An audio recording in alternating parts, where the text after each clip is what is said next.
Hello, this is Tom, aka Jetty. I'm here for Tabletop Tap Room. Today I have Don Samora of Wizard Tower Games with me, and we are examining a topic close to Don's heart, I'm pretty sure.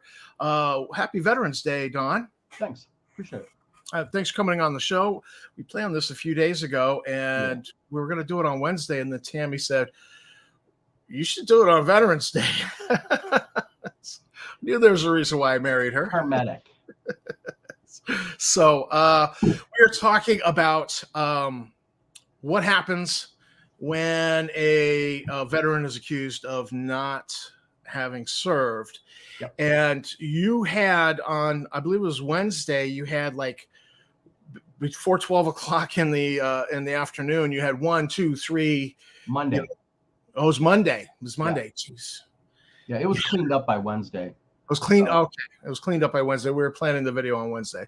Yeah, is what it was. It's one day blurs into that line in Casablanca. What were you doing yesterday? Yesterday, yeah. So long ago, I don't remember. It's kind of story. We're getting old, Tom. We're getting really old. Oh, it's been that way since the 90s. Yeah. But so you had 3 knocks coming at you on Monday. One involving your wife. We're not going to discuss it because there's a criminal investigation going on, as I understand it. Yep. Okay, so we dropped that one. And I just want to say, somebody having a beef with you and trying to cause trouble for your wife at her work, that's just kind of low. I just want to say that. I know we're not going to discuss this, but I just want to say, because I happen to know the details, and I just want to say they pissed me off, and they doubly pissed off my wife, who is an educator as well. Yeah. So I was like, this is not. Well, there's a Kim Winston mentioned it last night in me and Tim's video, the old FFO. Well, whoever it was, I'll leave it like that. Whoever it was, and I'm not accusing, for the record here, I'm not accusing any specific individual at this point. But the individual who's responsible will be found out. So I'll leave it at that. How's that? I'll just be very neutral. Yeah. But I am going to accuse a very specific individual of 2 other things. So, and so we're going to drop that and move on. Sure. But that was since you're not going to talk about it, do you mind if I just talk about a little bit about the general process of what goes on with the school district? I'd rather you not, because I don't want to key in any individual into processes or anything, so they can be warned. All right, fair enough. I was actually going to talk about the district level of what goes on, but anyhow, so then that kind of hit you first in the morning. And then the next thing that came up, refresh my memory. 20 minutes later. 20 minutes later. Actually, it was I did a little bit of an out of order last night. What happened was that, and then I got an email from the Kellogg Arena where we are doing our WizardCon 2024 at. And they basically said, hey, we need to talk to you. So I called and talked to them. And I'll talk about that second in this, because I actually have stuff pulled up relating to the other thing. Sure. And then no sooner did I get off the phone with her, within 30 minutes, I get a call from a special investigator from the state of Michigan. And I pick up the phone, and, she ended up being very professional at the very end. But at the very beginning, she was a little bit, I think, she was dealing with a stolen valor fake veteran. Yeah. So, she basically called me and said, we got a complaint that you are claiming that you're a veteran and you're not. Now, like I explained last night in my video, Michigan is very, very hard on stolen valor now. You even so much as get caught using your Lowe's discount. And you're not. No, they will go after you for fraud. They don't play around at all. I'm okay I use my with that. Lowe's discount all the time. I'm okay with that, actually. Yeah. So thing is, she calls me up and she says, we got this complaint. At first, she wouldn't tell me who, and that pissed me off. Well, I basically laughed at her. She didn't like me laughing at her on the phone, so she got even a little bit more stern with me. Then I got pissed off and I got stern back at her. And I get the vibe. Here she is talking with somebody she thinks is a fake veteran, and he's getting cocky with her on the phone. Mm. Well, there's the authority aspect of she's a special investigator. Then you Right. have the cockiness defying that authority. I And on guess I top of that, understand. yeah. Yeah. So we butted heads for like 20 minutes on the phone. I told her, I said, she goes, well, when you went to the Secretary of State, you have a veterans designation on your ID. And I said, yes, I do. Yes. And she said, I reviewed the Secretary of State records. You provided a copy of your VA ID card. And I said, yes, ma'am, you have to by law. You just don't walk in and say I am. You have to do either a VA ID card or a copy of your 214, DD 214. Right. Well, what she ended up doing was she said, well, I pulled the photocopy they took, and I heard that you're an expert at Photoshop. Where have we heard that before? Yeah, where we heard that a few dozen times before. Well, I told her flat off, I said, well, why don't you call the VA? I mean, I would think that the state of Michigan would have some, well, I guess they don't. They kind of say the onus is on you to prove it. And that's kind of what she said. Well, because I pissed her off, she basically deadlined me. She said, you have till Thursday. And I said, for what? To get me my info or I'm proceeding. And I basically told her, I said, well, honey, come on to my house then. Come on, go ahead and arrest me for stolen valor. That would be the biggest mistake you make in your professional career. And that really ticked her off. So she hangs up with me. I'm pissed off. It starts off, I call MilSpec. Now, MilSpec is a central records repository that the military has, or the military has, not Department of Defense. When you call them, you're like, your caller number 9,744 with, 19 hours to wait. So then I called the Department of Central Records, Military Central Records Processing Center, which has the central records. And I'm not joking. I was like caller number 38 with 4 hours on hold to wait. So I'm kind of like grabbing my mind because I'm thinking to myself, this is so easy to fix. She's not going to believe my VA ID card. So where's my 214 at? I mean, like I said last night, you're married to a teacher. You know how many boxes of paperwork we have stuffed throughout our house? I mean, my wife keeps everything, because they don't fund teachers very well in this state. So there's no way I'm going to find this thing. I even went through our file cabinets. So I was like, you know what? The county. I'll call the county. Because sometimes the county will have a record of your 214. I call the Calhoun County Clerk's office. They go, we don't have it. But the nice thing about where I live in Battle Creek, the county building's about a 12-minute drive that way to me. And I'm on the phone with Lee, and she goes, well, let me do this. Have you tried the Department of Veterans Affairs here in Battle Creek? And we have Fort Custer here in Battle Creek, which is several miles out in town. But what I didn't know was directly across the street from the county building, in the Toller building, is a sub-office of the Department of Veterans Affairs. Okay. So she transfers me over to there. Lady named Tyla answers the phone. Very nice lady. I explained the situation to her. She's very pro-veteran. And she goes, well, if you're a veteran, you'll be in our system. Hold on a second. So she clicky clacks, and sure enough, I'm in her system. Yeah. So I drove 12 minutes on over, and I went ahead and I went up. She helped me. She sent the information over, so it came from an official body. I send the information over, and then I waited. I give the lady a day. This is Monday, like at 4:00. Tuesday, I email the lady and I'm like, hey, you won't tell me right now who it is, but I have a question for you. Will you email me at least and let me know when the investigation is closed? And can you at least tell me the date that it was filed? She drops me an email back and says, sure, I'll let you know. But her tone was nicer at this point. And she said the complaint was filed, I believe it was like July. It was July something 2023. So it was back in July. So well within his don't be a naughty boy order from Washington State. Oh, interesting. So, yeah. So what I basically did is in all my correspondence, I copied WotC in all of it. So the end result is, let me pull it up here for you. She sent me, I think I did. Let me do a share. I think I did a share screen. I think you have to do it. Yep. Do you have it pulled up? Yeah, I have it pulled up.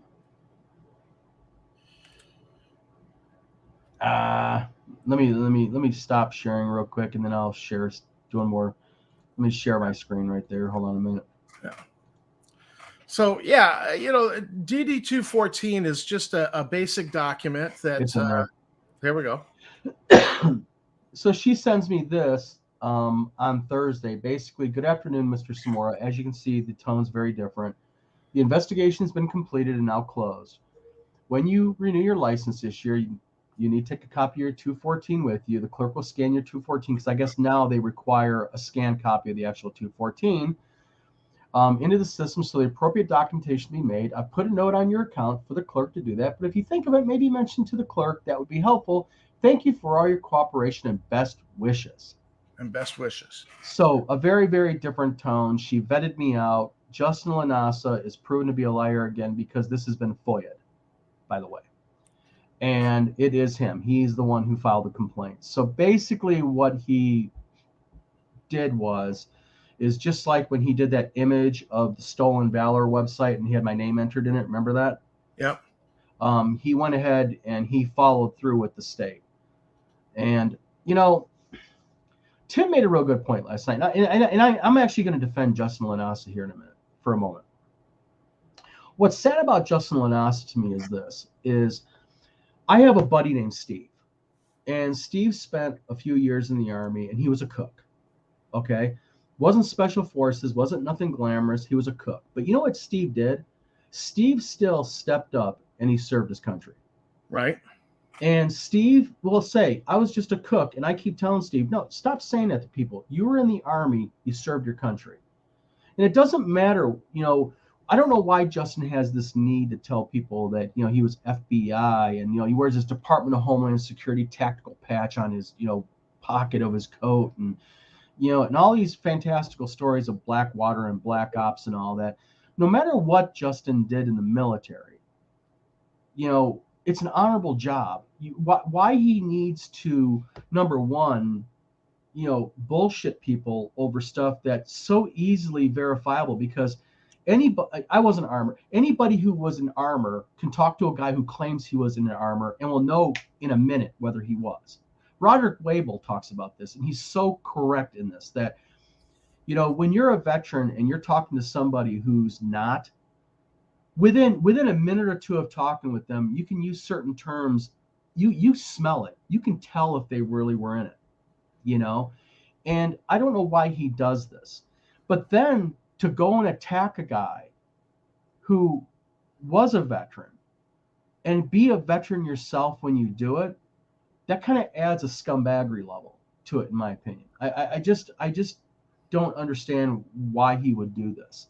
Well, there's been a constant campaign of attack because you are a subpoenaed witness in the Wizards of the Coast case. Yeah. And as I understand it from our conversations, you do have the goods, shall we say, that, that Justin even asked you to delete all of the material, and you said, I can't do that. I'm subpoenaed. I would not have done it even if, hey, RPG Grandma, how you doing? I would not have done it even if I didn't get a subpoena. Yeah. The thing is this, he's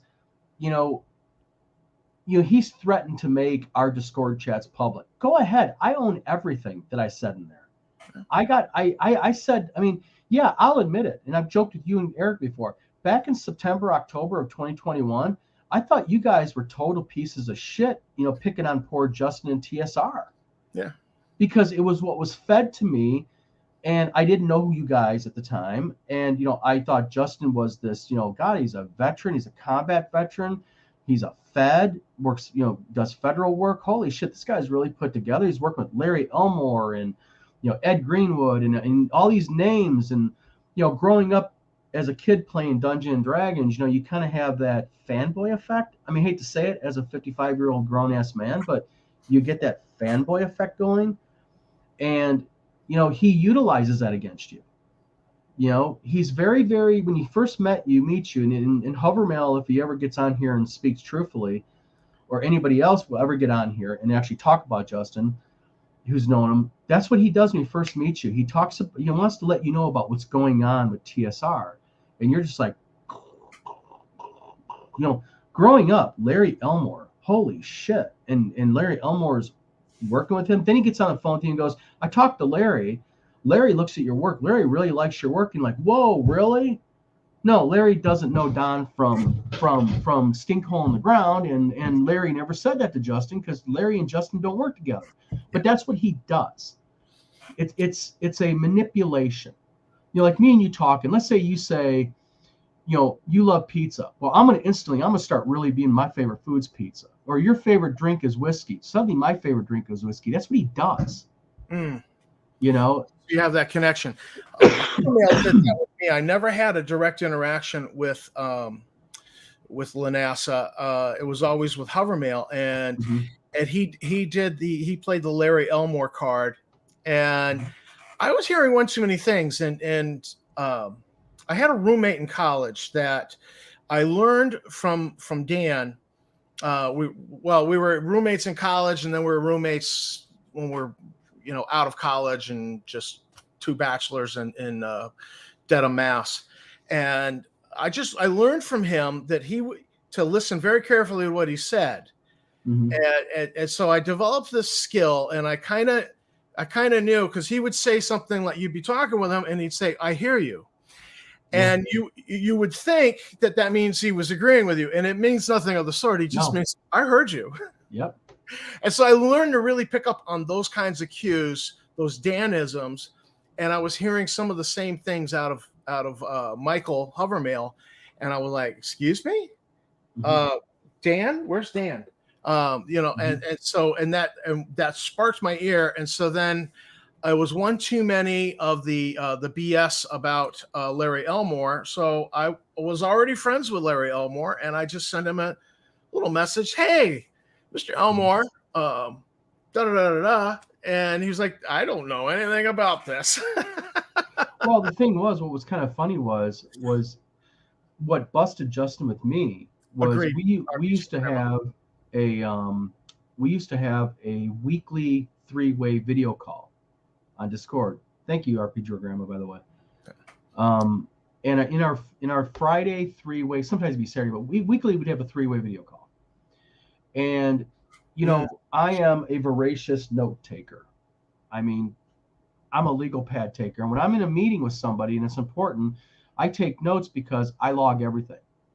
I have an event log. I have an event log with every major project, and I had an event log with TSR, and I'd write the date on the top of the legal pad piece of paper, what we talked about, what's expected of me, because just in case Justin wanted me to do things for him, which he did, and also general notes. And what would happen is we'd have like a Friday meeting. And then the following week, we'd all be talking, and I would mention something that Justin said, and Justin would have a totally different story. And I remember having conversations with Michael starting in probably mid to late November, where I was going, didn't Justin say this last week? Because, or we'd be in video chat. Me and Michael would be in Discord private. And I'd go, Mike, didn't he just say this last week? And Mike would be like, WTF, question mark? So we'd be talking while Justin's on going, blah, blah, blah. And just things just didn't make sense. So starting the 1st December, I started really testing them. And then I started telling Michael probably right before Christmas that, dude, you need to get out of this. You're gonna go down. I'm out of here after the 1st. I was going on vacation with my family on a cruise over Christmas. And I told myself, when I get back, I'm done, man. I have to meet my legal obligation by providing him his games. But once I give him those games, I'm out of here. I have a written contract. He's paid for them. Once I provide the games, man, I'm done. So you honorably fulfilled the contract, even though you knew he was disingenuous. And I have to, because I had a verbal contract with him, not a written, and he had paid me, and I wasn't going to go ahead and screw him over. I mean, I owed him, and Michael Hovermail backed me up on that. Many times Hovermail said, "What are you waiting for?" I'm like, I got to get him these games. I cannot just walk away from this. And then and then the first part of the year came, And that's when the whole Star Frontiers BS started breaking. And then after I delivered the games to him, I was just like, you know what? I know how he is. So what I'm going to do is I'm just going to start saying, until you pay me what you owe me for the extra work I did, I just can't do no more work for you. And he pressured me and pressured me and pressured me. Yeah. Come on, help me out here. Help me out, Don, And I just, can't no more, man. He was ignoring my demand letters. He was telling me, checks in the mail, and in 3 weeks go by and no check would come. Let's see here. There are people like that, RPG Grandma. Sadly, here your husband is. And, that's the thing. I would never have posted my medical records.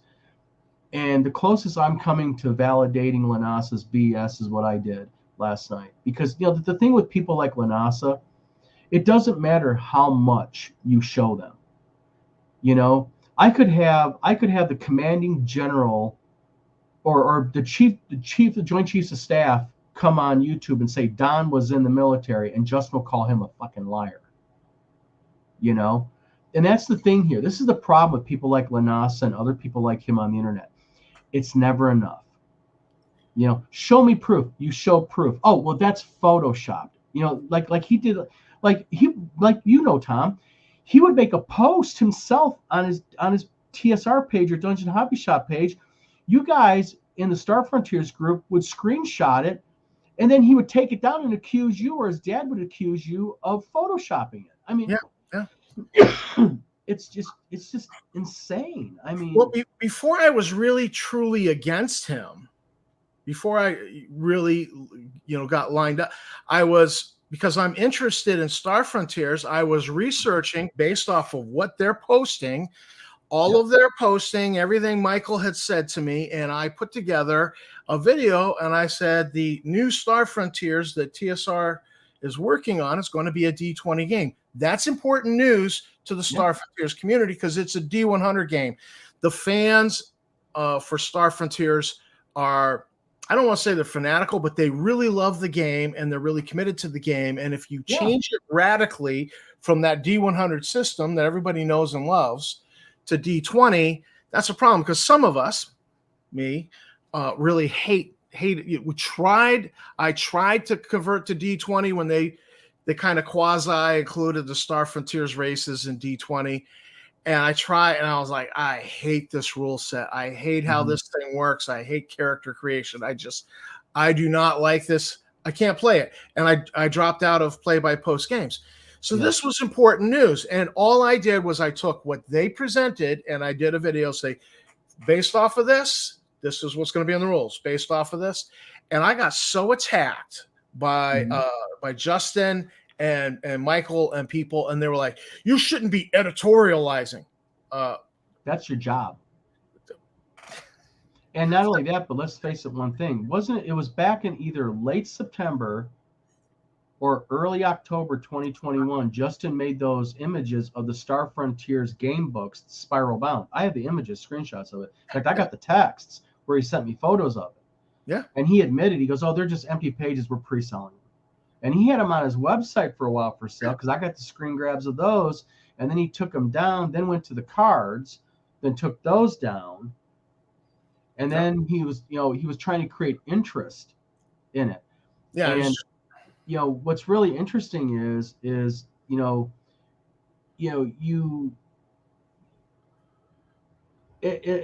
all of this whole thing with this whole Star Frontiers thing. As a matter of fact, hold on one second, I'll show you something. Yeah. So RPG Grandma, honestly, I've been saying this repeatedly is in reference to WotC, is there is no innovation in WotC. The stuff they write is garbage. All right. There is no innovation. Speaking of Star Frontiers, all the innovation is in the third party community.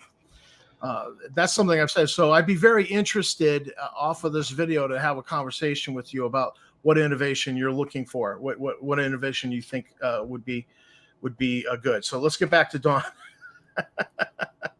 This is the Star Frontiers New Genesis raw manuscript. Yeah. as edited. And it is, as you can probably see a little bit of the red. I mean, I have notes in here to him. I have everything. I mean, this thing is highly redacted. I mean, this is highlighted stuff that he should not have in there. I mean, I have it, and it's been edited, but it was edited for a point, and even if you took all the racist and anti-gay and trans and all the stuff out of there, it's unplayable. Yeah. It's absolutely unplayable. I mean, it doesn't even use a D. This is the funny thing. It's a mixture of D20, D100, weird, I mean, just rules that just kind of like say something that you do, then start to explain it, then stops. Yeah. That's Dave Johnson right there. Oh, yeah. And the sad part about all of this is, and this is the sad part, is you get someone like Jason Elliott of Solarian Games. He has the TSR trademark. He does the right thing. He reaches out to WotC, says, "I'd like to use the top secret game." He gets, gets talking to Merle Rasmussen, and he does the right stuff with it. He takes the right steps because he cares about the brand, but also the legacy of the brand. The name. TSR had, before Justin Lanasa took it over, TSR was I'm gonna call it legendary. I mean, it was like TSR. They're the granddaddy of it all. And what he did is instead of, hey Scott, how you doing?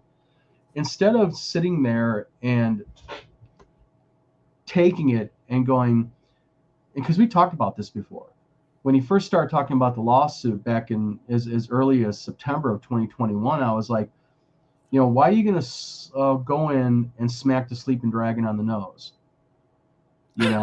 And that's the analogy I used. And him and Michael both were, no, they're going to pay out of court. They're not going to want the embarrassment, yada, yada, yada. And I could never understand the embarrassment part, because I thought, it's not embarrassing to be sued. What they'll do is just countersue you. Well, I figured it out. This was the embarrassing part.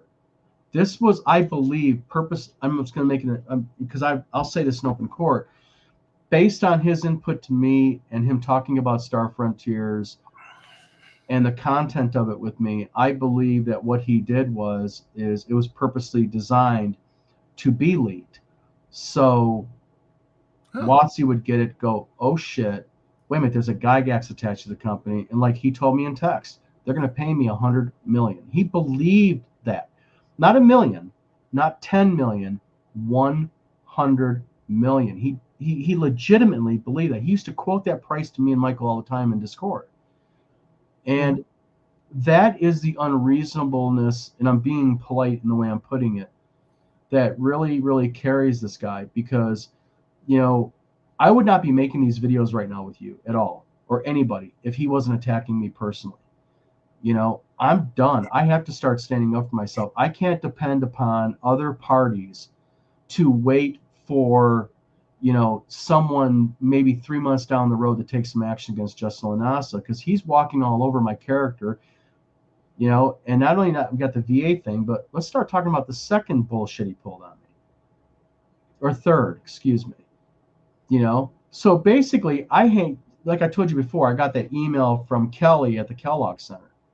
Right. So Kelly goes ahead, and Kelly's the director of the Kellogg Arena, where we're having WizardCon 2024, and she basically emails me and says, "Hey, Don, I need to talk to you. We got some emails that are concerning." So I call her on the phone. She answers the phone, and she basically lets me know that they got a series of 4 emails, anonymous, but one from a gentleman named Justin Lanasa. And the initial one was on October 18th at 12:24 p.m. He sent a message to, and you can share a screen if you want, because it's pulling up. Oh, is that up? Excuse me. On I'm not redacting. I'll say it like I did last time. I'm not redacting his email because my attorney told me I didn't have to, and YouTube allows it because it's public record. He actually displays that all over the place. Oh, the Hardwire 77. Yeah, yeah. It's one that he puts in his PayPal thing for his little games that he has in his Dungeon Hobby Shop museum. This is how he commingled Hardwire with the Dungeon Hobby Shop, isn't it? And a lot more, yeah. And also Port City Cava. Remember the receipts that say Port City Cava?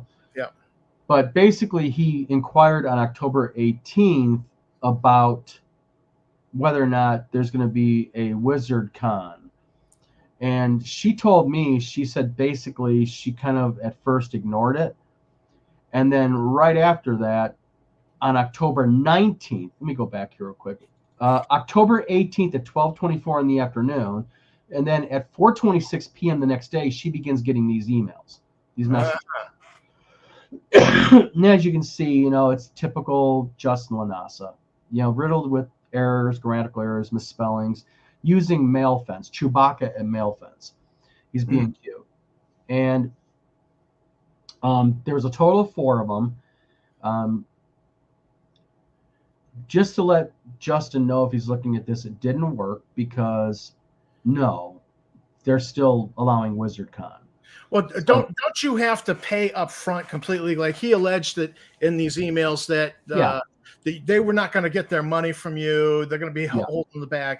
Didn't you have to pay up front? So you've completely paid for that. Yeah, you have to pay for the venue. No venue is going to let you pay later.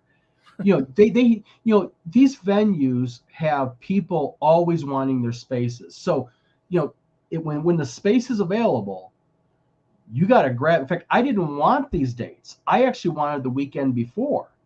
Right. And I couldn't get it because there's some sports event happening there. I think wrestling or something. So, these venues are in such high demand, and it's not like they say, just pay us when it's over with. We'll trust you, my friend. No, you got to pay up front, and it's just, you just read this thing, like he says, I have a connection that shields me. And then he outs himself in the very beginning that says, how, there's right now an open investigation by the state against me. Well, no, that investigation, Justin, was stopped on Thursday. Was closed on Wednesday, excuse me. So he outed himself in his little messages. Now, my attorney, along with Wizards of the Coast, has all of these emails now, all these messages. And yes, I'll openly say it. I involved Wizards of the Coast because this is a violation of the protective stay signed by the federal court judge. And I am also now, I'm done. I am now, in fact, I have an appointment on Monday. I'm going to go and we're going to involve law enforcement in this. And I'm going to start pressing stalking and harassment charges. I am done. Harassment, torturous interference. People don't realize is that, he thinks he's smart, and I know he's going to say, well, that wasn't me, prove it. Well, then we'll just let circumstance handle. So Justin's argument is going to basically be this, and I know it's going to be, I only inquired. I can't help it if less than 24 hours later, 4 other people sent emails and messages. No, that's not how it goes. Okay. And when she wasn't answering his messages, he kept sending them. So there's a total of 4. The last one was on Friday, I believe, October. It was last Friday. So it was October 3rd. October 3rd. Yeah. So, he didn't win in that. And he didn't win in getting me hemmed up for stolen valor. And I guess the reason why now I'm just making this all public, and the reason why I'm going to start doing these videos when he does this, and I can prove it's him, is because basically he's done walking all over me. He's went after your kid. He's went after my kid. He's went after your wife, my wife, Eric's wife. The guy can't even tell the truth in Eric's case by, lying to his own attorney, saying that I never sent Eric any crap in the mail. You sent me a screenshot, Justin, of the order form, laughing about it that you picked. He sent me a screenshot in his text. Yeah. It's photoshopped. Yeah, but that's this whole thing. Everything is photoshopped to Justin. And now he's posting on my YouTube, and I'll read the YouTube comment. hold on a second. I just want to address RPG Grandma's. Sure. A good accountant would advise him not to mix different business accounts. IRS and state tax boards going to get mad. He is already under investigation by various state revenue departments. There is an investigation going in Wisconsin that I'm aware of. There's an investigation. He's already had trouble where he was convicted and had was it 50,000? I think it was 44,000 in fines and back taxes in North Carolina. In North Carolina, he had not collected taxes on products at his oxygen vapor kava bar, and that judgment came in strangely right before he started that GoFundMe for 50,000 for legal expenses in the to battle TSR. So it's kind of like, whoa, boys, 44,000, 50,000. This is awful coincidental. So he was looking to raise off the backs of gamers and the gaming community. He was looking to raise the money to pay for his tax fine from the North Carolina's Department of Revenue. But now I hear that I've heard rumors there's another investigation going on in the Department of Revenue at the state of North Carolina, and there could be. I cannot confirm this. I've not. My evidence is very tenuous. It's kind of hearsay. There could be an IRS investigation going on as well. So yeah. Wow, really? Yeah, I have very piss poor. I got just somebody said something, and I was like, "Ooh, yeah, dig it," and I can't. Of course, the IRS won't tell diddly squat. Yeah, damn. You mean to tell me people are going behind Justin's back and reporting him to the IRS and to the Washington or Wisconsin and North Carolina? Yeah. Damn. I wonder who would do that. Wow. I don't know, man. The thing is, reap what you sow, man. I guess karma, right? Yeah, well, because he's not been apparently, and this is a story I've been working on for a long time because people have been contacting me. Hey, I was just at the Dungeon Hobby Shop. You want to see the photos I took? My kid plays 5e. She wanted to go and see the Dungeon Hobby Shop museum. So they were traveling. They popped in, and so he described to me what was going on there and showed me all the pictures, and I was, oh, that's cool, that's interesting. Of course, I saved all the pictures to my files, and I was like, he was like, yeah, my daughter bought a patch and some dice, and I was like, do you have the receipt? And he's like, I can't find the receipt, man. And I was like, because I've been so looking into this. Have they been collecting the sales tax? Because I knew he was famous for not collecting sales tax. Well, one nice thing about all of this is I cannot get into too much of a detail because I am a creditor. Okay. But I believe that there was verification that the Dungeon Hobby Shop Museum is the main money holder of all these game sales. So I'd be surprised then if he's not collecting sales tax in Wisconsin for all those games he has sold, he claims. So, I guess it's what it's going to be. I don't know. You know what I mean? Yeah. But I know one strong word I can use towards RPG Grandma that you mentioned, and that is RPG Grandma. What that's called is commingling of funds. And that's something you don't do with your LLCs. And, I have Wizard Tower Games LLC. And Michigan, I believe, is similar to North Carolina in their laws. And I'll tell you what, I am very careful, about when I file my taxes. I make sure I do an addendum for an S form. I make sure that, I keep very active track. And my Shopify, I make sure that, Michigan collects sales tax only on against certain states.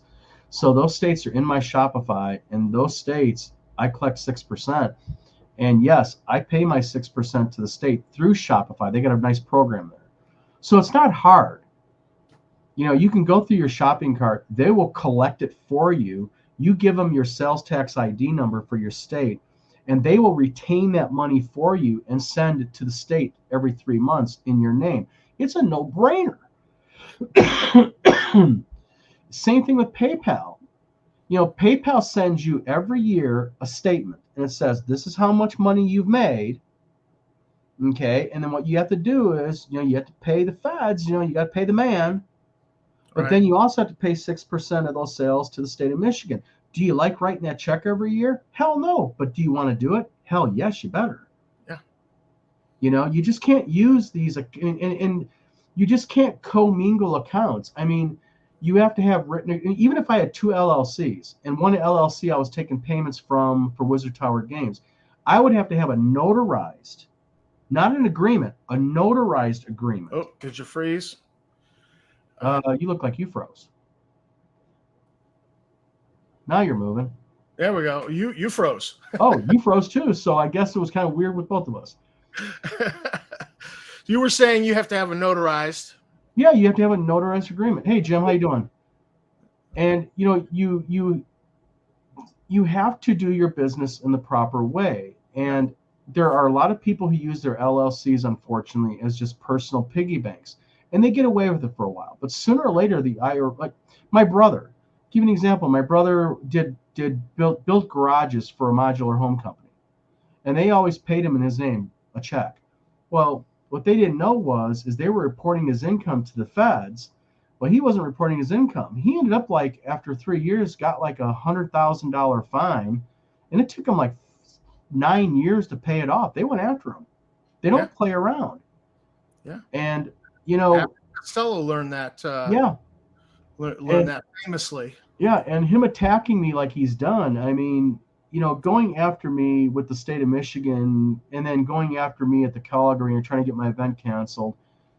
You know what? That's just dirty pool. It's not necessary, but it's just another thing that he does. And I think he's trying to wear you down. I think it's the continual drip, the continual nonstop attacking, involving your wife, attacking, the case of your daughter that passed away. Yep. It's that continual drip. I'll wear him down and he'll go away. He'll do what I want eventually. See, but what he doesn't understand something about me is all he does is piss me off. And all I do is this: I document the hell out of it. I follow the instructions from certain individuals that are a higher pay grade than me on how to document it properly. And what I do is I keep log books. And it's just like, this is my latest log entries right there. I keep an incident log, a literal incident log on him. And I have to 3-hole punch these and put them in the TSR book. Because all emails, I print the headers, I print all the the email, all the silly websites, I screenshot them, video capture them. I forward that all to the powers that be, and I let them figure it out. And the thing is, what he doesn't understand is that, using MailFence, yes, MailFence is a very good private email. But what he doesn't get is the totality of all of it does point directly to him. Yeah. There's nobody else out there attacking me like he is. I mean, nobody else has a reason to go after me except him, and it's classic him. Well, the interesting thing is that I want to bring up the irony of him attacking you as a veteran. Mm-hmm. And let me do a little share screen here. Sure. This is from back in I believe it was 2022, fall of 2022. And we had the little kerfuffle going on with Wikipedia. And this is, there was one user, they never logged in and registered their name as a user on Wikipedia. Yeah. But Wikipedia logs your IP address. And so they identified him as this IP address. Now, this user kept editing Jeff Leeson's entry on Wikipedia, TSR's entry on Wikipedia, and Justin Lanassa's entry on Wikipedia. I wonder who was behind this IP address. Well, actually, the IP address will tell us in a minute. Yep. But as per Justin Lanassa's claim when he ran for office, they kept trying to put him in the middle of the perfect storm. But yet, real quick, but you know what he did? Once the WotC case started calling it, he edited his personal website and modified the wording on it. Yeah. So this is the TSR revision history, and it goes into all of this. You know, and the editors at Wikipedia, the people managing it, had to keep undoing all of his edits. Yeah. And I screenshotted. This is just the revision history for Jeff Leeson. And you notice all of these revisions are going on in 2021 and 2022. And so right here, this you have a lie. Yeah, this is a lie. I removed it. I own TSR. Justin Lanassa. Google it. And in another place, he put on here, just go to the source, Justin Lanassa. Yeah. So he had particular 107.134.17.7 IP address. I did a little bit of looking. So you have the TSR. Where are we here? Oh, here we are. So I did a little bit of looking into this, where I searched, where is this IP address located? It's located in Wilmington, North Carolina. And by the way, real quick, your 107.154.17.7, when I go look at the headers of my emails directly from Justin Lanassa back when he liked me, that's the IP address that pulls off of his Gmail. Oh, geez, interesting. Nice little confirmation. I'm sure he's going out and buying a new computer now and well, he's going to have to probably he'll probably start using VPN like he used to claim to me. I sometimes use a VPN when I don't want to be known who I am. Well, we already know who he is. But right there in Wilmington, North Carolina, and this circled, I looked up most of his properties he owns. I had a list of about 20 properties. Mm-hmm. Most of his properties that he owns are all within this little circle. Yeah. So it's in a civil case, it's the preponderance of the evidence. The preponderance of the evidence says it was Justin Lanassa doing all this. Yeah. So, but it's interesting in that he is guilty of claiming stolen valor. Oh, I was the Coast Guard hero during the perfect storm. I rescued all those people. We just couldn't get to the one boat. Which is interesting because we have Kim Winson, I do believe, to thank for this, who did the legwork and discovered that Justin's Coast Guard cutter was actually in dry dock during the perfect storm. So he was engaging in stolen valor for his political campaign. He's just kept right up with the claims. He kept trying to edit Wikipedia to support them. And the thing that I was driving at with this is that there are people who they assert, they constantly accuse you of doing something. Mm-hmm. It's actually the thing that they're guilty of. I've noticed this in life. This is not a scientific study. Like I had a friend in my life back in the 80s, and we're still friends on Facebook, but he would say, "Oh, you're lying. Oh, you're lying." But he would say, you'd be telling him something, "Oh, you're lying." Mm-hmm. It was just his way of punctuating his speech, but this guy actually had a problem with pathologically lying. And so he would always, but he was always really concerned other people were lying. But that was his thing. And so it's interesting that he's like, you were never, it's like, and yet his own service is so lackluster. It's like he doesn't feel like he had actually done enough. Take a look at the Wikipedia edits. It's kind of the same thing. It's sort of like what he used to tell me and Michael Hovermail. And again, everything I am saying, I can validate either by recorded phone calls, Discord chats, or messages, or text. I'm not saying anything out of school. And I welcome Justin again. I'll say it here. Call me a liar and anything I'm about to say, I'll be happy to go ahead and show imagery of proof or audio calls. I don't have a problem with that. Yes, very true, Jim. And the thing here is this. If you look at what Justin does, you look at his personal website prior to the big spank. Okay. It was all the claims of, I served in law enforcement. Well, he plays on things because Coast Guard is considered federal law enforcement because they enforce the laws of the coast.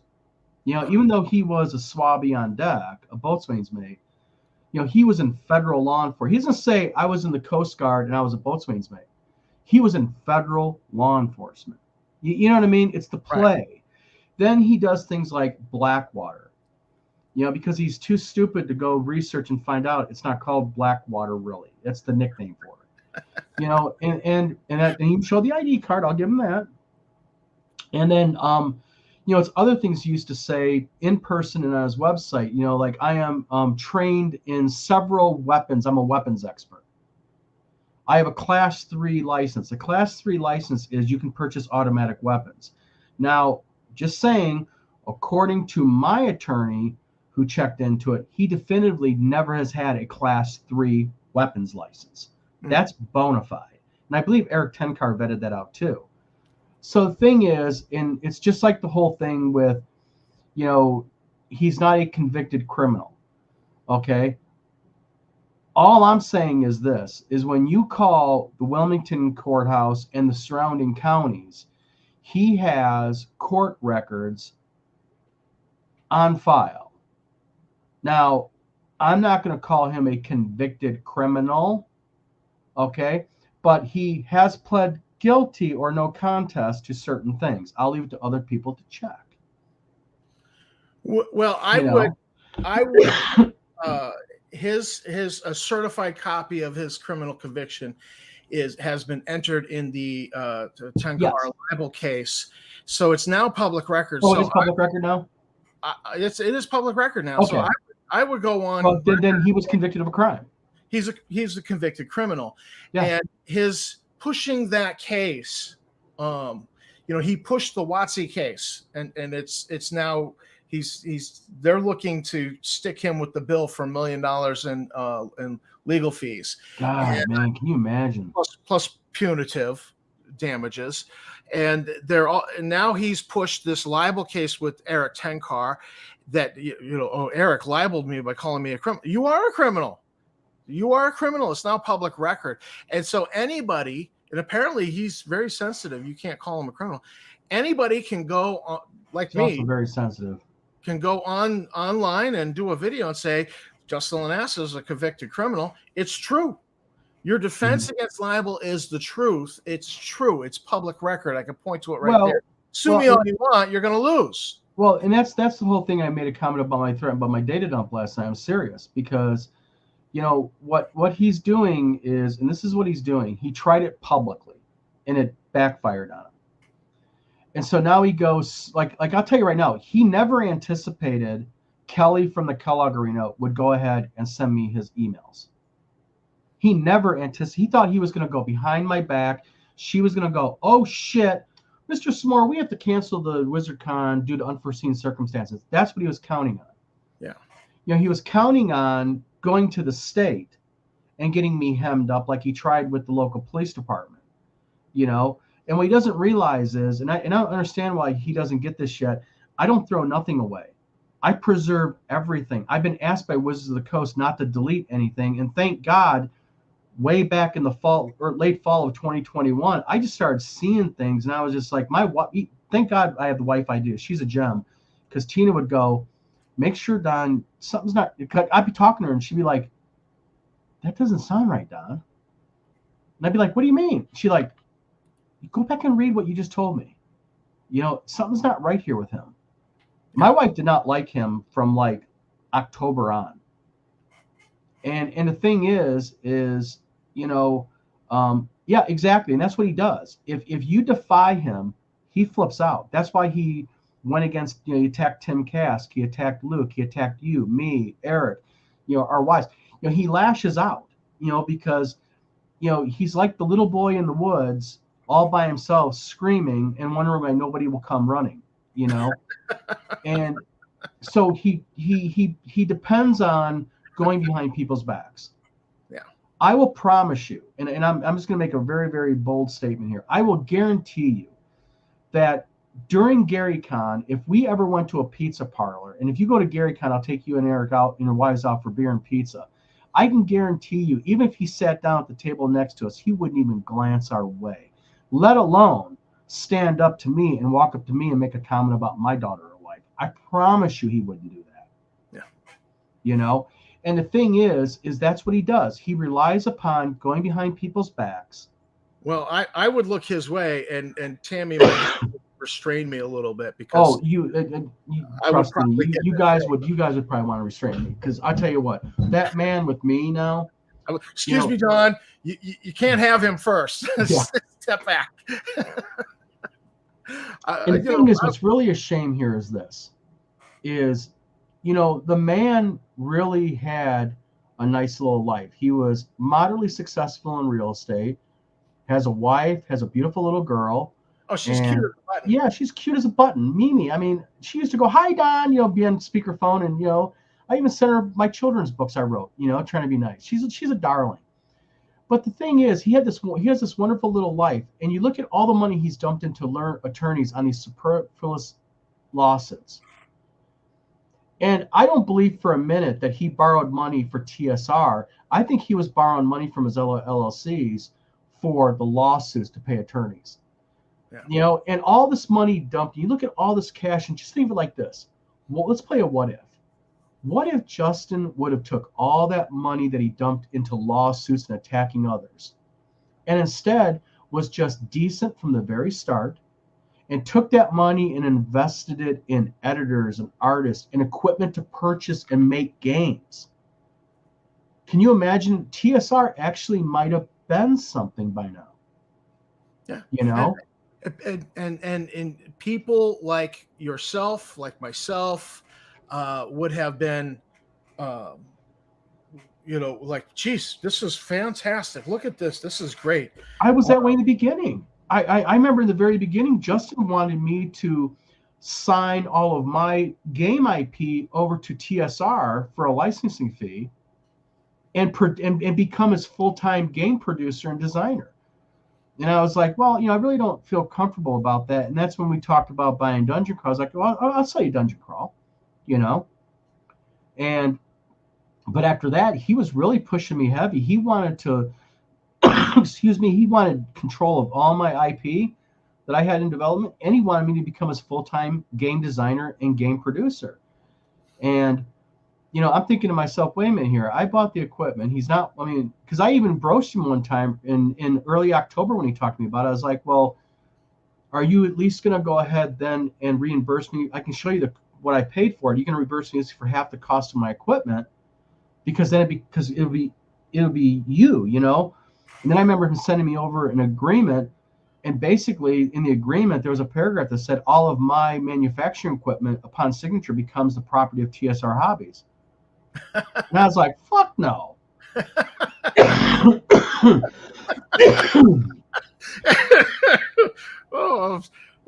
It's a license. Well, look what he did to Darlene, and look what he did to everybody else. It's the same thing in his licensing agreements. Your IP becomes his, not TSR. It becomes Justin Lanassa's. That was the thing. It didn't become TSR Hobbies IP. It became Justin William Lanassa's IP. And it's just like this. It's just like this affidavit he had presented in federal court in Washington State. He claims he didn't know. Even first, he says he doesn't know who the witness was. I don't know about you, but if me and you signed an NDA and someone witnessed it, I'd probably remember who was present to witness it. Yeah. But then when he was pressed to say, and this is hilarious, where were we at? What state were we in? At first it was, I don't know. And then it was, oh, Michael Hovermail handled that. It was all digital. Well, I'm glad he did that. I'm actually glad he said that, because what's really interesting here is, and he's getting one. When this all goes to court and he gets a subpoena by my attorneys and says, show me the communication where Michael Hovermail sent you this document. I want the email with the attachment, the original one. I wonder what he's going to do. Yeah. He can't present it because, I'll defend Michael Hovermail in one way. Michael Hovermail never, and Michael Hovermail even confirmed it in Star Frontiers group. I got a screenshot of it where he said that he never had me sign an NDA. Right. So, what'll happen is this. Everybody's a liar. Let's just face it. Everybody's a liar. Everybody's a photoshopper. Everybody's a manipulator against him. He is the victim of the biggest conspiracy in the history of gaming. I know. I'm still waiting for my check from Luke. Yeah, so am I, actually. I mean, and he's already accused Luke of being the front man for Wizards of the Coast, paying all these people. Which makes no sense. But well, and this is the thing with me, Tom, that really gets me again about all of this is, you know, I don't understand what his logic is. Like, okay, let's say I'm lying. Let's say he's right. What is my motivation? All it's done is bring me misery. Yeah. There was no money to be made. I remember your reaction on Monday, and I got the post in IM from you saying, "That's it, I'm done." I was done. I was so mad. And I was like, Dawn, I am so sorry you're going through this, because it was 1, 2, 3 attacks, and your wife was involved, and that's always very personal. So yeah. Well, at the end of the day, this is how I look at this: is I'm going to have faith in Wizards of the Coast. Yeah. I'm going to have faith in the process, and I'm going to have faith in this federal court judge in Washington State that this lady is going to look at all of this finally and go, enough is enough. That's what I'm going to hope. Yeah. And if Scott Mulder says, you guys, when this is over, you should write a book. You want to tell him real quick? Go ahead. Don's writing a book, and I told Don I get to write the foreword. Yep. Scott, I am actually writing a book about my dealings with new TSR, and Tom is going to do the foreword on it. I just want to write the foreword. That's legit. I'm actually about 60,000 words into the book right now, so it's going to be about a 450, 500-page book by the time it's done. Wow. And it's replete. I'm having imagery and screenshots, and I'm backing everything up. And I'm going to be sure to call the unauthorized history of new TSR. I can do that legally. I'm protected. But, the thing is I'm just going to have faith in the system. I'm going to have faith in the process. But I will tell you from now on what's going to happen is when things like this happen and I can prove it's him. Not when I can't, but when I can prove it's him, I'm going to out him publicly. And what I can't prove, I will just forward to the powers that be, and I'll let it be handled in other ways. But when I can prove it's him, I'm not laying down no more and taking it. He went at the pettiness of it, going after trying to get my convention ruined, and then report to the state stolen ballot. How stupid can you be? Well, he actually just sent you an email in the past 48 hours saying, I got an email this morning. You will never have your con, that he will stop it. We will stop it. Mm-hmm. Tammy asked. I don't know if he sent it. It was via mail fence. Someone sent me an whoever email. The anonymous person is behind that email threatens to be able to. I don't know how to stop it. If you're holding it, and and Eric's going, I'm going, all this, Well, there was a comment made by GL Lenser on my YouTube video that we did last night that was posted sometime this morning. Lenser, that's him, isn't it? I don't know if it's him. It's one of the accounts. It was from a, GL user is ED6NS, but when you look at it, it's Lenser. It says, no one attacked you. They only reported the truth. You can use your connections at the VA to lie for you, but you are nothing but lies, capital letters lies. Plus, you buddy next to you is a joke of the OSR. No one like him or you. There is no wizard convention happening. There never will be. You are jealous of others' success and massive attendance at their conventions. You're jealous of TSR being bankrupt? I'm jealous, I guess, of someone else's convention and their massive attendance. And I got to confess, I am jealous. I'll tell you what, I think Luke's done a really damn good job of GaryCon. I know that's not Luke commenting, but I am jealous of Luke because Luke has really made GaryCon something. He's getting some big names. So Luke, I'm jealous of you, buddy. Bad Mike with Mike, I'm jealous of him. He's got a hell of a convention going. Yeah. Now, if you're asking me, am I jealous of TSR Con, and Con stands for convention. Wow. I'm not very jealous of 14 people turning out with some donuts, cider, and cold pizza sitting on the counter. Because that's not what's happening with WizardCon. Yeah, there's nothing to be jealous of there. Yeah, not at all. So you have connections at the VA. I got connections at the VA, prosecutor's office, state of Michigan. Hell, I don't know. I would. Well, if you got that much going on, he should stop messing with you. Yeah, and I'm still waiting for my damn check from Luke Gygax from WotC, where none of us have got our checks yet. So I mean, I don't get it. I just don't get it. If you got that many connections, maybe you should hook a brother up, right? Damn, I tell you what. And you know what the thing is, what I don't get is, and I'm going to tell my perspective. If I was under the legal onslaught that guy was, I would crawl under my rock and I would hide out of fear. I mean, wow. You can pick a lot of fights, but picking the fight with the world's largest game company. And I joked with you and Eric about this. They'll dump $1 million in legal fees without blinking. They actually are. I was joking.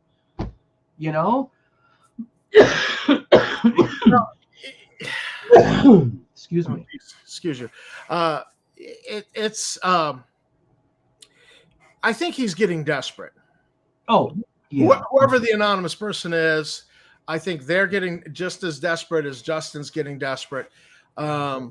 Because this is the only play that they have is to attack you. And this is a common thing I've noticed in life.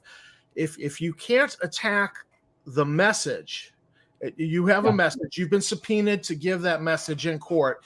They cannot attack that message. And there's been some attempts to attack it with that fake NDA and so on.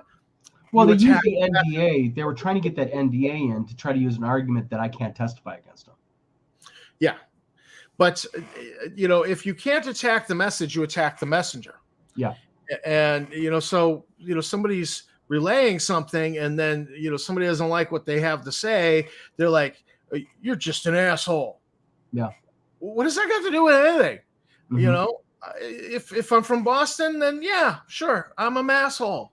Yeah. But it's if they can't attack what's being said, then they're going to attack the individual. Well, it's an interesting thing about history. When you look at what the Russians did in Stalingrad, the Russians had a habit. What they would do is if they had a choice between shooting a messenger or shooting a general, they'd choose the messenger.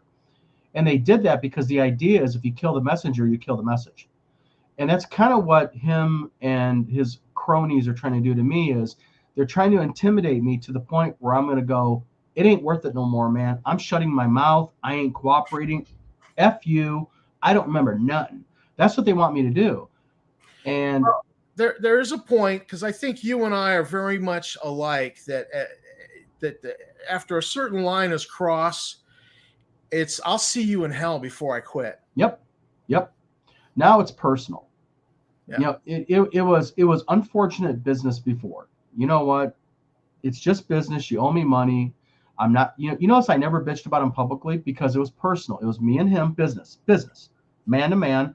Yeah. I don't normally like going out and doing, I hate this type of shit. I hate doing interviews like this, but he's so public with me. I have to do it now. And, it's just like in the last month when Dave Johnson hit all of my Amazon reviews with his Lee Kung Jo Chinese schoolgirl, Korean schoolgirl thing, and gave me 1-star reviews. And it was the same thing, just copy pasted on every single book. Amazon took them all down except one, I think now. And then he made on his Odyssey page those videos about me. And when I made my video about Dave Johnson, he took it all down because Dave knows I'll go after him. He'll get papers in the mail. He's an easy one. And that's what they do. They rely on subterfuge. They rely on fake accounts and ghost accounts and going behind people's backs, not anticipating those people are going to communicate with you. And, they, like my dad used to say, there are people out there that just throw a bunch of shit at the wall because they're hoping some will stick. And that's what he's doing here. He's just inundating me with all of this. And it goes back to September 2nd, 2022, when we announced at the end of August, I think it was August 30th, that we got the subpoenas. Within 2 days, he started posting on his TSR page. We got screenshots that Michael Hovermail and Don Samora are sending fake documents to WotC. That's how it started. And and it just amplified, and it amplified more and more and more. And by that October, there was an order for him to no longer late October, yeah, I think it was late October. Post about you on social media. He Yeah. had to remove any other admin, so that if it was his social media, it had to be him. The court ordered that. Yak made the big announcement that he was leaving the Discord as an admin and all that. We don't necessarily believe that, but it is what it is. And the interesting thing is that all of these repeated attacks that some of them very blatantly lead back to him, like that hardwire tattoo email. And the preponderance of the evidence is that it's him. It's not beyond a reasonable doubt. It's preponderance of the evidence. The beautiful thing is the Kellogg Arena's system. He used initially an email contact form. Like on my website, you can go to the contact form and send me a message. Well, when you send me a message, it records your IP. We get the IP ping. Same thing with Kellogg Arena. So I have that, and it was his IP.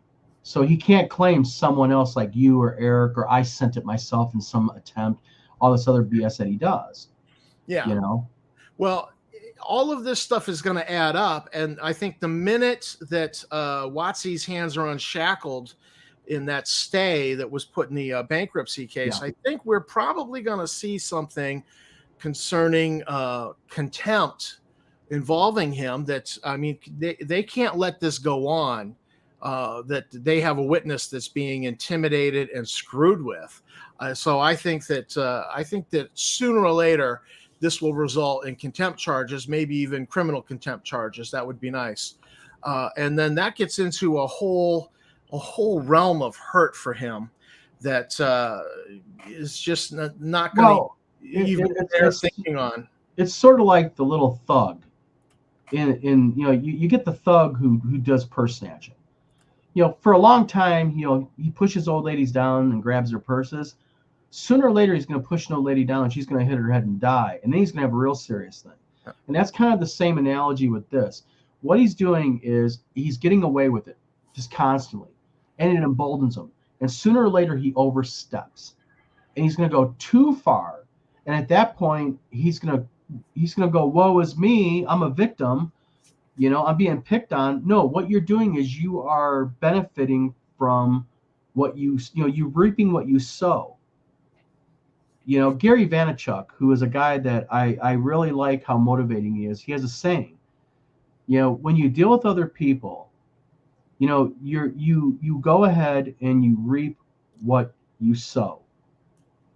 You get treated how you treat people. And he just doesn't get that. This could have went so differently. If he would have handled this differently, been civil, been nice, acted with integrity and honor, not went after people legally, and just went ahead and it's like you, your job as a reviewer is to review things. And if it's like me, I've had bad book reviews, verified purchase on my stuff. I don't get mad about that. They don't like my book. I can't make everybody like Don. I can't make everybody go, oh, you're the greatest. But he wants that. And if you defy him, he gets mad. And then he sends you a nasty message. You get nasty back with them. And then he gets doubly mad. Like, how dare you get mad at him? And it's just like, oh, what an ego, man. What a flippin' ego. The good wife likes watching Kitchen Nightmares with Gordon Ramsay. And one of the things you see in there is that it comes out repeatedly so often is that you have the restaurants being mismanaged and they get bad reviews, and then the owner goes after those people for their bad reviews. And he's constantly engaging, and I'm like, all you do is piss more people off. You go on there and you respond and engage with them on Yelp, and it just turns more people off. I will look at a review, I'll see a bad review, but then I see all these good reviews. I weigh it out. I'm seeing a lot of good reviews. Just one person gave a pissy review. I let it go. But when I start seeing somebody, I see the back and forth, then I'm like, all right, let's look for another restaurant. Well, And and I used to tell people when I had my publishing company, my authors all the time, I was like, listen, you have to have a thick skin in this business. You're going to have to understand. You're going to get a lot of people that are going to love your book. You're going to get some people once in a great while. They're going to get almost personal with it. You can't take it personal. yeah, You know, what you do is you just look at it and go, that's one person. They don't like my stuff. Don't engage them because it's unprofessional, and you'll do nothing but start something you don't want to start, because then they reply, then their friends are going to jump in, and it just becomes this great big mess. And but the difference with that and Justin Lanasa is Justin Lanasa has done it so widespread to so many people, and over the most minor stuff, like with Tim. I mean, all Tim did was say, no, I'm not going to give you stuff to put in your museum. And look what he said about Tim and what he accused Tim of doing to Luke. I mean, it's just the vulgarity and the nastiness of it. And then you bring a man's wife and children into it. No, that's too far. This is the problem with this industry. There comes a point where a line has to be drawn. A line has to be drawn with behaviors and say, you know what? I don't care whether he's your friend or not. That type of behavior is unacceptable.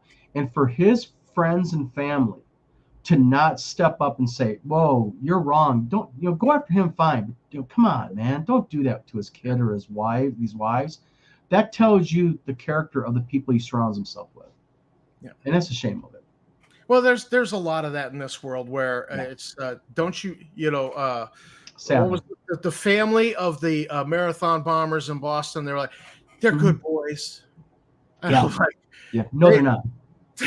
They shot a cop. They blew up the marathon. People lost their legs. People are dead.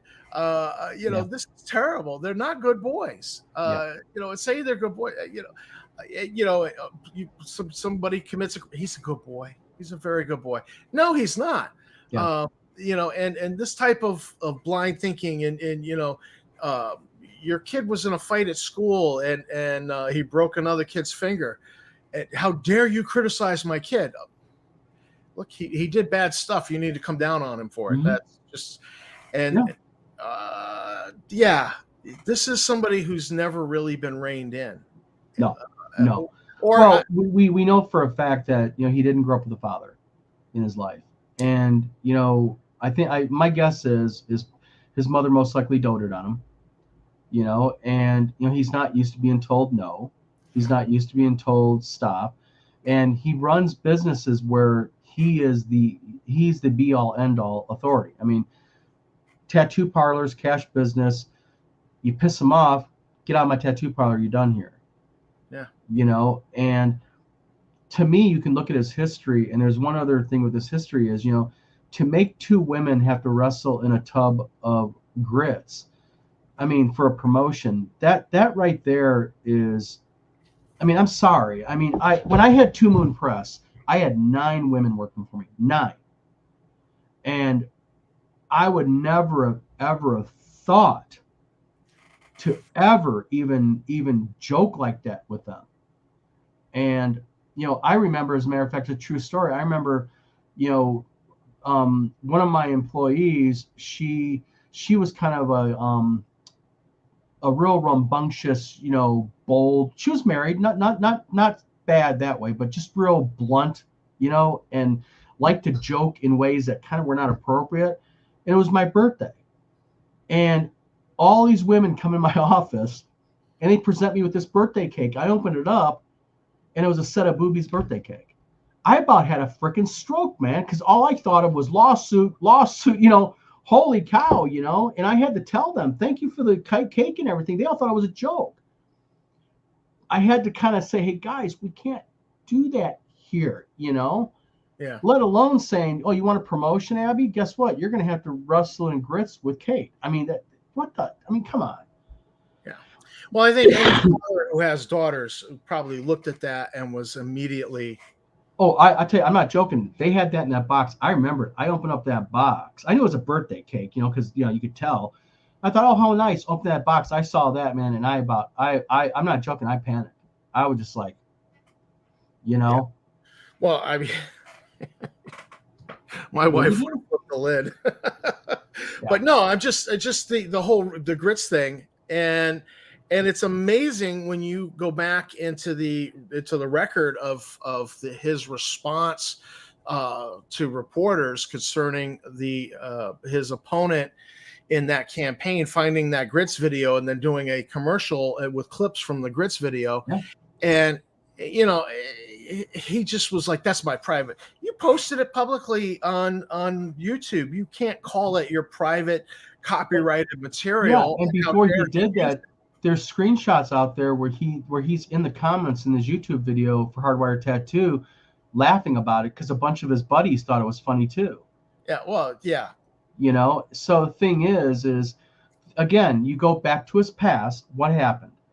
You know, now the guy uses it against him in politics, and we all know about politics. I mean, there's nothing, if they can dig it up out of your past, it's fair game. yeah. And there's something I'm surprised Eric hasn't used against him that's in federal law, because my attorney mentioned it. Maybe if Eric sees this, maybe he'll think about this. There's a federal law about slander and libel that if you're a public figure, you can't sue somebody for libel and slander. He's ran for public office. That makes him a public figure. Yeah. Well, I think Eric's lawyers seem to have a plan. Yeah.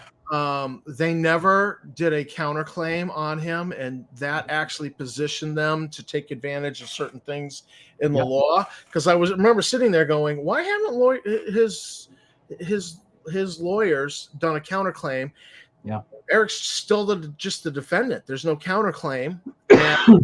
And then later on, I found out, because they didn't do the counterclaim, it positioned them this way to take advantage of this thing in the law. He's got competent counsel.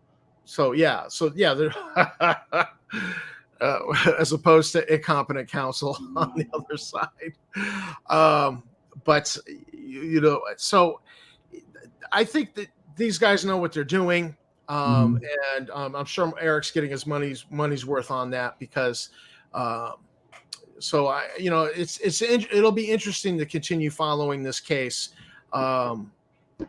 just to see how this plays out, how they go about playing this out. And I'm interested because I've been threatened with a lawsuit.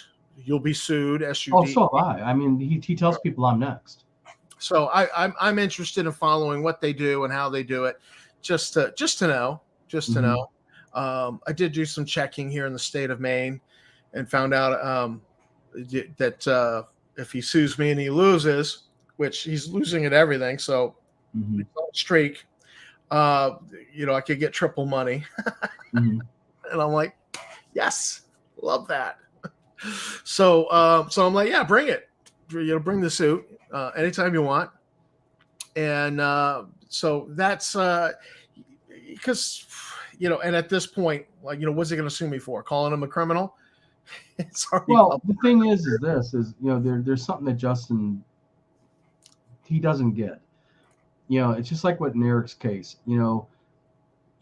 Justin denies like sending Eric shit, and he denies that he has a conviction on his record. Eric shows copies of this stuff, and they double down on it. You know what I mean? And the thing is it's like what my attorney did to me. I'll tell you a real quick story. Back when I first hired Levine and Levine for the whole thing with the cops coming to my door, this is last February. Right. One of the first things she said to me was, she goes, "I'm going to tell you right now, Mr. Samora, I will defend you to my dying breath. Don't lie to me. If I find out you lie to me, our relationship is terminated on the spot. You will give up your deposit, everything. Be honest with me." I like that. And the thing is Eric's or Justin's attorney in Eric's case says, my client never sent feces to Mr. Stina. Yes, he did. Yeah. We have proof of it. And his attorney, instead of going to Justin going, "Justin, look at this, man. You sent this text to this guy. You want to explain this to me?" He doesn't do that. Instead, he doubles down and says it's a lie. I mean, I don't understand the attorney logic behind that. I mean, I understand the attorney defending his client, maybe trying to figure out an out for it, maybe saying, he had it on the screen, but that was already paid for because it said, thank you for your order, with Eric's address in there and everything, home address and all that. Yeah. And that's a legitimate text. And what Justin doesn't realize is when the police came to my house, they did take my phone and I gave it to them. They downloaded everything off of it. So there's an official download record of that event. So he can't claim it's Photoshopped. And it's just this constant, when backed into a corner, lies, Photoshop, lies, Photoshop. And if that's going to be your affirmative defense, that's not an affirmative defense. What that is that's just grasping at straws. And lawyers can't give good counsel or develop a battle plan if you lie to them. That's exactly it. Yeah. And, what Justin also doesn't understand is because I keep logs of everything, all projects, all logs, everything. I have very detailed logs down here, and this is the TSR log folder. And the thing is it's literally a typed out and handwritten log of every event from June of 2021. Yeah. And it's conversations and all of that. And what he doesn't realize is this: when this becomes a legal exhibit, which it's going to, they will cross-reference every entry. When I say I had a phone call, they will cross-reference that because I have my phone bill record printed off in here also for every month. So they can go through and validate. Then they can go through my Discord, which I've already said, you guys can have full access to my computer. I'll give it forensically. Bring your team in. They can go ahead and sit as long as they want on my home computer, because I don't do nothing on my home computer that I'm ashamed of. I learned a long time ago that like in a legal case where you're trying to claim pain and suffering, you have to have kept a log, a journal about your pain and suffering for the court to accept it. Everybody goes in and they're like, yeah, and pain and suffering. And the judge is like, whatever. Well, I just said I had pain. They never accept that.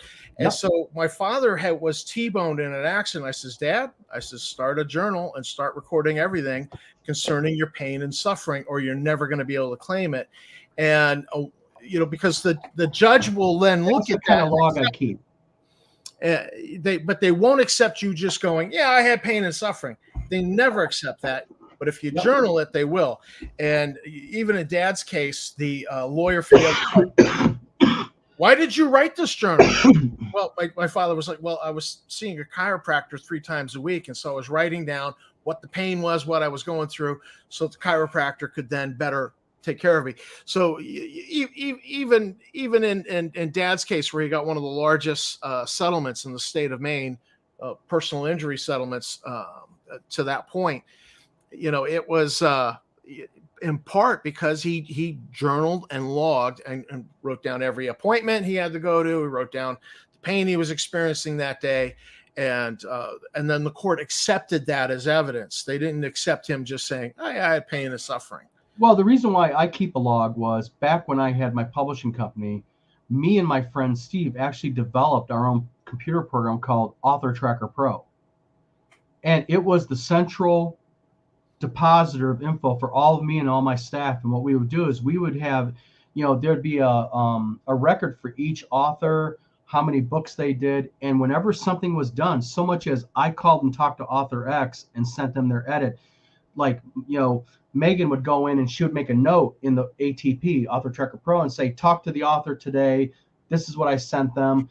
We would preserve all emails. So if there was ever a problem and an author said, I never got this, I could, on the phone with them, go into ATP, look at the comments, and then say, wait a minute, this was emailed to you on October 4th.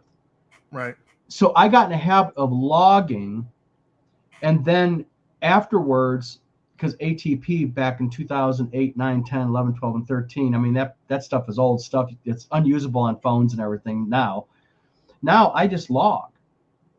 And I have an online tracking program, like with you, with the Goblin game book we're coming out with. there's an entry for you, and there's notes when I talk to you about it and everything. And anything important, like Victor Dorso is a good example. Me and Victor's Cutthroats and Thieves. I have entries in there with him. I preserve all emails, all text, imagery, and the reason why I do that is just because, I'm not infallible. I make mistakes. So Right. like if 3 months from now or 6 months from now you say, hey Don, remember you said this? I can go back and I go, oh, that's right, Tom, you're right. I did say this. I was wrong. Because I've caught myself before, thankfully, because of my notes. Yeah. So, well, I think we've beat this horse. Oh yeah. And so I want to say thank you for your service, Don. You served honorably, and these attacks are just spurious. I think they're going to eventually result in charges from a federal court. I don't think he really realizes that, and but karma is coming, as mentioned by Jim Wampler earlier. Yeah, and real quick, I think as a side note, I think I'll say it a little bit differently than what you just did. I think what's going to happen is I think that he's going to be eventually held accountable in some way for his actions. I'll put it that way for the record. I think he's going to be held accountable in multiple ways. I don't think he's I going to. agree.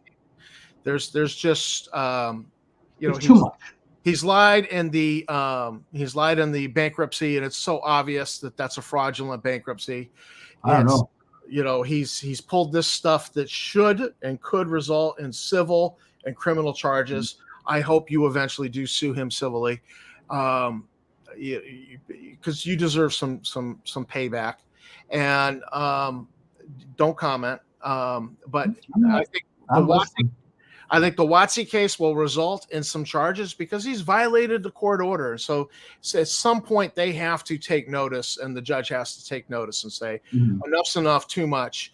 I think that's exactly what this is. I'm hoping now the judge will look at this and go, listen, I've already told you once, stop. And you just kept going, and you amped it up. And that's why I said I'm going to have faith in Wizards of the Coast, the competency of their attorneys and their legal team, and I'm going to have faith in the court. Thank you, Scott. I'm going to have faith in the court that they will look at this and they will do the just thing. I really do. Yeah, RPG grandma. I know what you do for work, and threatening somebody in your position is just really stupid. Yeah. So stay strong, and then so threaten away. Go file false police reports.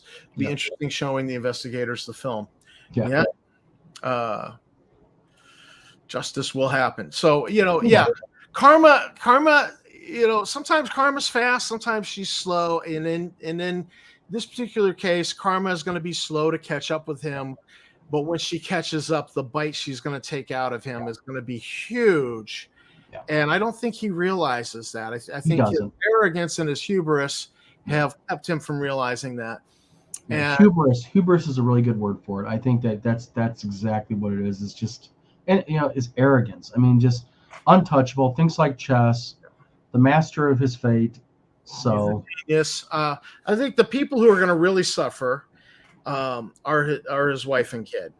That's the people who I think are. Well, ultimately, when a man does something dumb, it's the family that does ultimately have to pay for it because they have to reap the fallout of it. Yeah. So I will say for openly like this, I hope that it is very minimal impact on his wife and his daughter. I really do. His wife has come out and said some negative things about me. I have nothing personal against her. She's defending her husband, so, but I just really hope that, whatever the end result of all this is, that wherever he ends up, whether it be civil or criminal, that he just thinks about this and goes, I got to stop doing this to people because, I doubt it'll happen. I think he's like 50 years old, and let's face it, I'm 55. I don't know how old you are, but we're getting older and we're set in our ways. And the behaviors that we exhibit now, I think, are going to be what we're going to be exhibiting at 60 and 65. Same thing with him. I don't think he's changing. Yeah, he's probably not going to change. I think he will stew in his Watsy. Everybody attacked me, and but I think if there are some consequences, that eventually he might learn to just leave you alone. Best just leave him alone because this you know this charge resulted. I hopefully you bring a civil suit at some point for stalking. Mhm. Tortures. I don't know what your lawyer's advising you to do, but I think Mhm. there definitely is a civil suit there, and I hope you do prosecute it. There's many things right now in process, and also just right now tentatively on hold, waiting to get certain information back from certain agencies and certain people, and if it, things will happen at the correct time. Like I said, sometimes things happen slowly. I'm a patient guy. I know it happens slowly. And, I'll quote Star Trek. Jim Wampler, if he was in here, would love this. Like the Klingons say, revenge is a dish that's served best cold, Serve cold, yes. And another form of revenge is this. The best form of revenge is to be successful and not let that person win by getting to you. That's how you really get them. What's his name? The crooner. Frank Sinatra? Frank Sinatra said that best revenge is living well. Yes. So, yeah. And you and I both drink good liquor when we drink it, don't we? Now, I don't think like chess, and I don't eat steak all the time. I had goulash last night for my dinner. I think like Risk. I think like Risk. Yeah. I like that. I think like Stratego. I could never beat my father at chess. But so on that note, again, thank you for your service. A happy Veterans Day, and happy Veterans Day to you too. Hang in there. Yeah. I know it's a continual drip, and it's an attempt to wear you down. I imagine that there comes a point where it's like, I'll see you in hell before I quit. I'm at that point now, and I'm telling you right now for the record. The only thing that this does is make me more angry. It makes me cement in my feet further down. Just document. I will just document, forward on, document, and forward on. I have faith. Sooner or later, there's going to be a judge sitting someplace that's going to say, enough. Thank you. Happy Veterans Day to everybody else. And by the way, also before we sign off, to everybody who served their country out there, happy Veterans Day to you. Thank you for your service there, guys and gals also. And yeah. And you know what? Happy Veterans Day to Justin Lanassa too. I hope he thinks about this. Well, he did serve. He did serve. He just wanted to inflate his service. I'll take a high road here. So yeah, I would agree with you on that sentiment. Yep. I love the Coast Guard. Yeah, I think Coast Guard's, and no matter what you did, but be proud of what you did. Don't need to lie about it and inflate it. Be proud of what you did. I have a friend who was the 7th individual of African American descent to make E9 in the Coast Guard. And my father and I sent her flowers, together. And sent her a bouquet of flowers to congratulate her. So yeah, I love the Coast Guard. I love the fact that the Coast Guard's going to come out when the Navy stays in the port in a storm and save my stupid, foolish butt. Yeah. And so I absolutely love the Coast Guard. So and appreciate the fact that he was Coast Guard Reserve. Yep. So let's go to the credits and sign off. Thanks everybody for watching.